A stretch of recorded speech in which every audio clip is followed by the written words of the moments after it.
నమస్కారం. ఒక కంప్లయన్స్ లాయర్గా కొత్తగా బిజినెస్ మొదలుపెట్టేవారికి నేను ఎప్పుడూ చెప్పే ఒకే ఒక్క మాట, మన ఆర్థిక ఆశయాలకు, చట్టపరమైన నిబంధనలకు మధ్య ఉన్న ఆ సన్నని గీతను అర్థం చేసుకోవడం చాలా చాలా ముఖ్యం. సో, ఈనాటి ఈ బ్రీఫింగ్లో మనం ఆధునిక భారతీయ మార్కెట్లో పెరుగుతున్న డైరెక్ట్ సెల్లింగ్ అవకాశాలను, వాటితో పాటే ప్రతి వ్యాపారి పక్కాగా తెలుసుకోవాల్సిన లీగల్ రియాలిటీని లోతుగా విశ్లేషిద్దాం. అసలు ఈ బిజినెస్ అవకాశాల స్కేల్ ఏంటో అర్థం కావాలంటే ముందుగా ఈ ఆశ్చర్యకరమైన నంబర్ వైపు చూద్దాం. ఏకంగా 58%. అవునండి, పెరుగుతున్న ఖర్చులను తట్టుకోవడానికి మన దేశంలో 58% మంది ఎంప్లాయీస్ ఎక్స్ట్రా ఆదాయం కోసం సెకండ్ జాబ్స్ లేదా సైడ్ హస్టిల్స్ కోసం యాక్టివ్గా వెతుకుతున్నారు. ఒక న్యాయ సలహాదారుడిగా ఇక్కడ నేను అబ్జర్వ్ చేసే పాయింట్ ఏంటంటే, ఇంత భారీ స్థాయిలో ప్రజలకు రంగం వైపు చూస్తున్నారంటే ఖచ్చితంగా ఆ రంగంపై ప్రభుత్వనిగా అలాగే లీగల్ రూల్స్ కూడా అంతే కఠినంగా ఉంటాయి కదా. ఇక ఈ బ్రీఫింగ్లో మనం ఏమేం కవర్ చేస్తామంటే, ముందుగా ఇండియన్ సైడ్ హసిల్ బూమ్, ఆ తర్వాత డైరెక్ట్ సెల్లింగ్ మార్కెట్ గ్రోత్, ఆపై మోసపూరిత పిరమిడ్ స్కీమ్లకి రియాలిటీకి మధ్య ఉన్న తేడా, 2021 రెగ్యులేటరీ ఫ్రేమ్వర్క్, బిజినెస్ ప్రాఫిట్స్ని నిబంధనలతో ఎలా బ్యాలెన్స్ చేయాలి, మరియు ఫైనల్గా ఈ డైరెక్ట్ సెల్లింగ్ ఫ్యూచర్ ఏంటి, ఇవన్నీ చూద్దాం. ఒక సక్సెస్ఫుల్ ఎంటర్ప్రెన్యూర్ కావాలంటే ఈ చట్టపరమైన పునాది ఎంతో అవసరం. సరే, ఫస్ట్ పాయింట్ కొద్దాం. The Indian side hustle boom. అసలు ఈ ఆర్థిక ఒత్తిళ్లు మన ట్రెడిషనల్ ఎంప్లాయ్మెంట్ స్ట్రక్చర్ని ఎలా మార్చేస్తున్నాయో ఇప్పుడు చూద్దాం. ఇక్కడ ఇంట్రెస్టింగ్ విషయమేంటంటే, ఇండియా ఇప్పుడొక గ్లోబల్ సైడ్ హసిల్ హబ్గా మారిపోయింది. గ్లోబల్ యావరేజ్ 40% ఉంటే మనం దాన్ని ఎప్పుడో క్రాస్ చేశాం.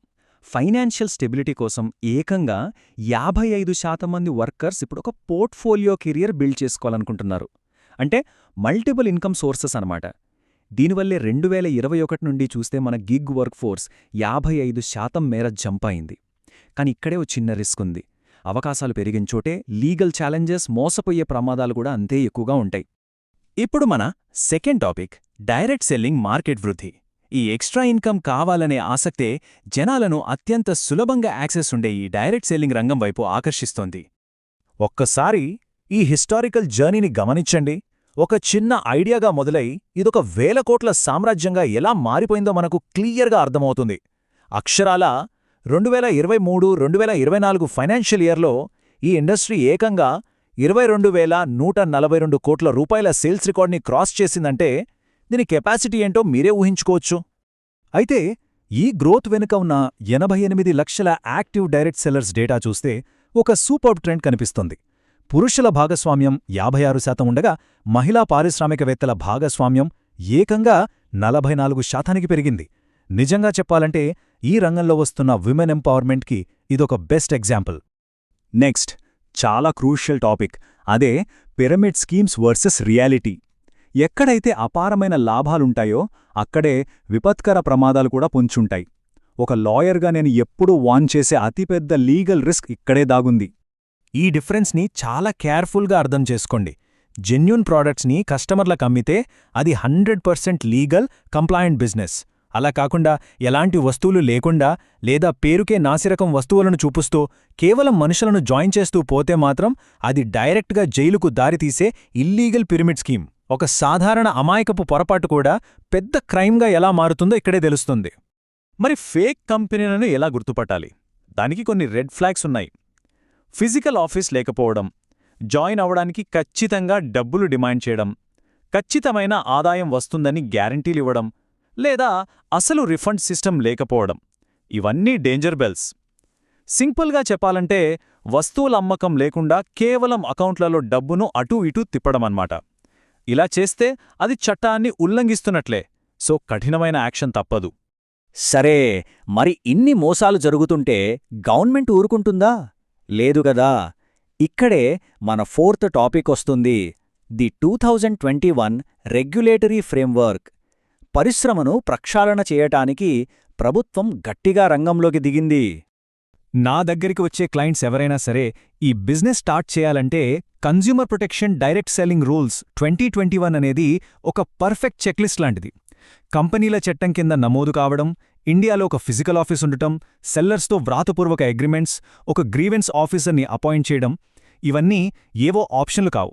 ఇవి ఎట్టి పరిస్థితులను పాటించాల్సిన మ్యాండేటరీ లీగల్ ఆబ్లిగేషన్స్. ఇవే మోసాల నుండి నిజమైన సంస్థలను వేరుచేస్తాయి. ఇక మన 5వ section balancing profit with compliance.